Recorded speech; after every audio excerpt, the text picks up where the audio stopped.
Hello all welcome back to my mini vlog. ఇవాళైతే మేము హరిద్వార్‌లో ఈవినింగ్ హర్ కి పౌడిలో జరిగే గంగా హారతి చూడ్డానికైతే వెళ్ళిపోతున్నాము.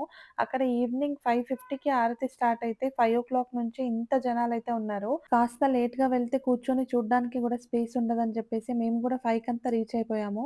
బట్ స్టిల్ మాకైతే హారతి జరిగేదాన్ని అపోజిట్‌లో అయితే కొంచెం వెనక సీట్ దొరికింది.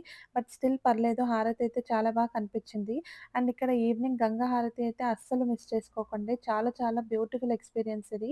ఖచ్చితంగా హరిద్వార్ వచ్చేవాళ్ళు హర్ కి పౌరి హారతి అయితే ఖచ్చితంగా మిస్ చేసుకోరు అని అనుకుంటున్నాను. మనకి మెయిన్‌గా హరిద్వార్ బస్ స్టాప్ నుంచి ఇక్కడికి రావడానికి రిక్షానే ప్రిఫర్ చేయండి. 60-70 రూపీస్ అయితే చార్జ్ చేస్తారు కానీ హారతి జరిగే లొకేషన్‌కి దగ్గరలో వదులుతారు. అదే ఆటోలో వస్తే ఈ చిన్న గల్లీలో వెళ్ళలేమని చెప్పేసి చాలా దూరం అయితే వదులుతారు. సో, ఇక్కడికొచ్చేవాళ్ళు రిక్షా ప్లాన్ చేసుకొని రావడం బెటర్ ఆప్షన్ అని నాకు అనిపించింది. సో, మేము గూడా హారతి మొత్తం ఎక్స్‌పీరియన్స్ అయిన తర్వాత అక్కడే ఉన్న గంగాదేవి దర్శనం చేసుకొని, ఇక్కడే కాసేపు టైమ్ స్పెండ్ చేసి డిన్నర్ చేసుకొని రూమ్‌కైతే ఎళ్ళిపోయాము. ఈ వీడియో ఇంతే. Thank you all.